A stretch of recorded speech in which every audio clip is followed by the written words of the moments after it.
Hi everybody, this is Dr. Ariel Ross with Rooted Physio and Performance, and today I'm going to be talking all about deadlifts. So, deadlifts are one of the main lifts you'll see in like a box gym or something like that. But really, the reason why you see that so commonly is because deadlifts help strengthen our back and help strengthen our hips, which is really functional and important.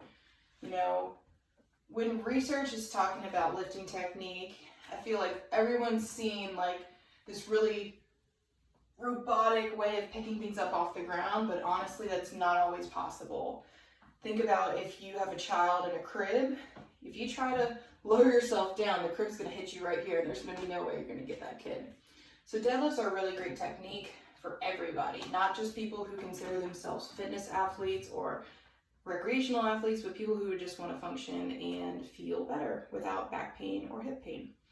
So what we're going to be using is a kettlebell, but we're first just going to go over the technique of the deadlift. So whenever I do any type of movement, I always like to do a couple of these without any weight. The reason for that is because it preps your system for the movement pattern, but also it just lets you check in and see if there's anything that's tight or feeling uncomfortable prior to putting weight into that position. So the deadlift that we're going to practice is going to be slight knees bent, and you're going to use this hip hinge. Hip hinging means you're bending from the hip versus curling from the back to get down. As you lower your chest is staying forward and your hips are going backwards. So it's going to create that length through the spine. Hands are going to come down, and you want to think about bringing your hands almost like you're trying to run your hands down the front of your legs. So here we go. And the goal is to go down as low as you can while maintaining this arch to your back. Knees bend a little bit.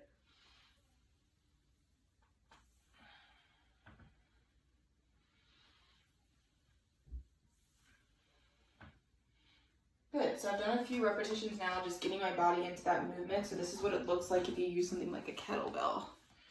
You can also use a water bottle, or you could fill a grocery bag with different miscellaneous things around your house. You do not have to go and purchase something like expensive, especially if you're new at this and you're just trying to get the movement right.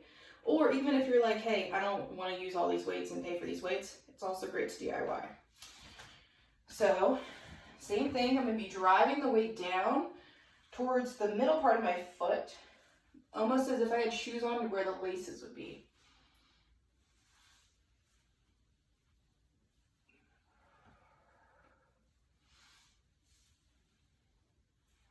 So this is just moving through it, nice and steady each direction. Another option is that I can find the end range of the deadlift and hold into an isometric.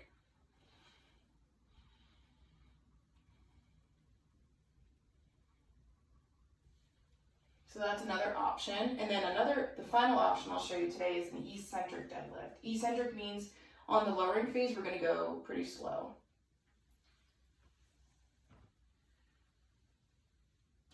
And then quickly back up.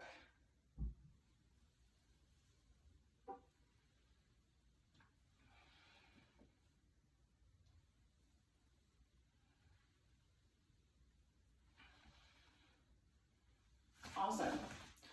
I will say with that last one, the eccentric phase, it's probably, you want to wait until you're getting really used to that movement, and especially with weight, because it is going to be the biggest tax on the hamstring. However, hamstring, when you're thinking about function, when you're walking, bringing your leg forward, the hamstring has to go into this eccentric phase, especially as you step forward.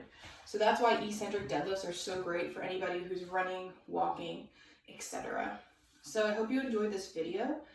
Definitely let me know how it goes, and until I see y'all again, peace.